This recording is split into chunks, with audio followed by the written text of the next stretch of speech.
የሀገራዊ ለውጡን 7ኛ ዓመት ምክንያት በማድረግ በአዲስ አበባ ከተማ ደረጃ በተካሄደው የፓናል ውይይት ላይ የመወያያ ጽሑፍ ያቀረቡት የማህበራዊ ሳይንስ ምሁሩ ዶክተር አለማየሁ አረዳ በማህበራዊ ልማት መስኮች ዝቅተኛ ገቢ ያላቸውን የህብረተሰብ ክፍሎች ተጠቃሚ የሚያደርጉ ተግባራት መከናወናቸውን ተናግረዋል። በተለይም በአዲስ አበባ ከተማ ትምህርትና ጤናን በመሳሰሉ መስኮች የተከናወኑ ተግባራት የከተማዋን ነዋሪ ፍትሃዊ ተጠቃሚነት ለማረጋገጥ ያግዛሉ ያሉት ዶክተር አለማየሁ በበጎ ፈቃድ አገልግሎትና በሰው ተኮር መርሃ ግብሮች የተከናወኑ ተግባራትም የነዋሪውን የኑሮ ጫና የሚያቀሉ መሆናቸውን ገልጸው ይህም የከተማዋ ገቢ በአብዛኛው ለልማት እንዲውል በመደረጉ የመጣ መሆኑን ተናግረዋል።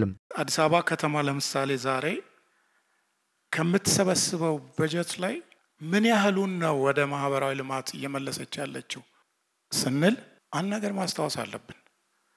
አንድ ጥያቄ ለምሳሌ ለምንድነው እስከ ዛሬ ድረስ እነዚህ ነገሮች ሁሉ እዚህ ከተማ ውስጥ ያልተሰሩት ሲባል የሚሰበሰበው ገንዘብ አብዛኛው በኮራፕሽን ይበላ ይወሰድ ስለነበረ ወደ ህዝብ እየተመለሰ አልነበረም። የመልካም አስተዳደሩን ሁኔታ የመፈተሽ ባህሪ ያሳዩ በመሆኑ አብዛኛው በጀት ህዝብ የሚከፍለው በጀት ያለምንም ማጋነን ወደ ህዝቡ እየሄደ ነው።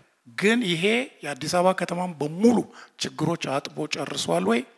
እንደዛ ማለት አይቻልም።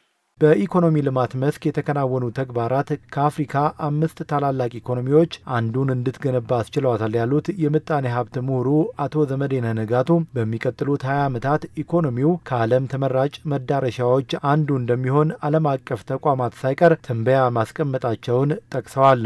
እኔ መጀመሪያ ጊዜ ኢትዮጵያ መምጣት ሲጀምር ቪዚት ለማድረግ ሲጀምር ከ25 ዓመት በፊት ነውና በዛ ጊዜ ኢትዮጵያ ኢኮኖሚ ምናልባት $8 ቢሊዮን ነበረች። አሁን በአሁኑ ጊዜ በአፍሪካ ውስጥ 5ኛው ትልቅ ኢኮኖሚ ሆናል። ዛሬ 5ኛውን ኢኮኖሚ በአፍሪካ ውስጥ ጂዲፒያችን በማለት ነው በሱ ደርሰናል።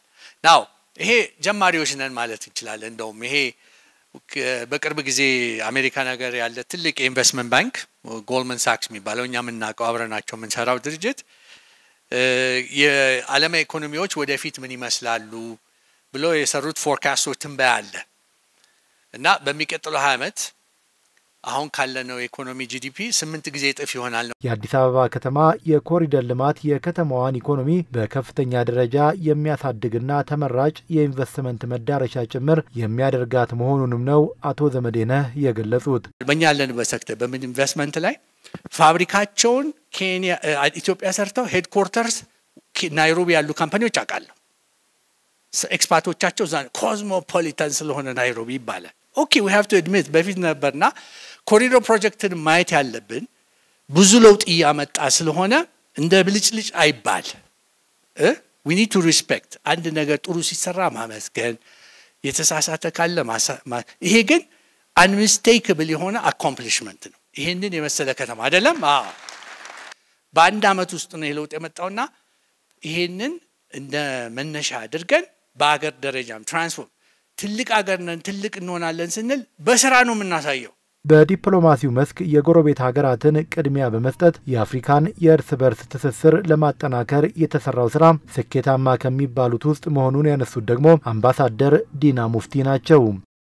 ለጎረቤት ሀገሮች ሰላም ባለን ብርቱ ፍላጎት በሱዳን ያሉት ተፋላሚ ኃይሎች እርስ በርስ እንዲደራደሩ እዚህ ከተማችን ጭምር አስተናግደን ማድረጋችን ማቀራረባችን ትልቅ ነገር ነው።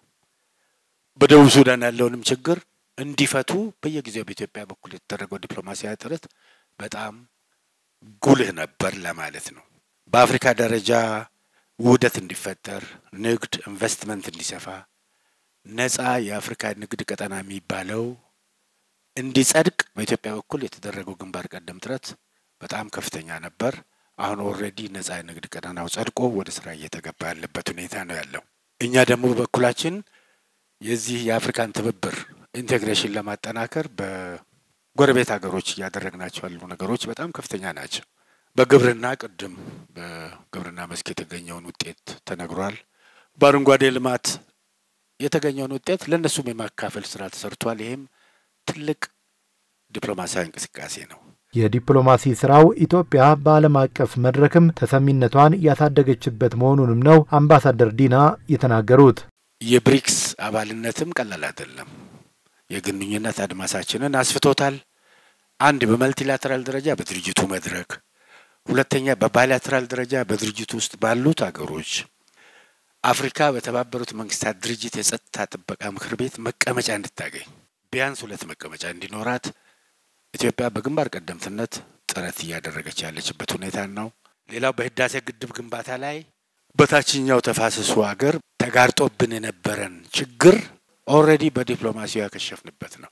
አክቹአሊ የዚህ የኮሪደር ልማቱ በዚህ ደረጃ የተገኘው ውጤት አዲስ አበባ የአፍሪካ ካፒታሏን የማጽናት እርምጃ ስለሆነ በጣም ትልቅ እርምጃ ነው። በእውነቱ ቀላል እርምጃ አይደለም።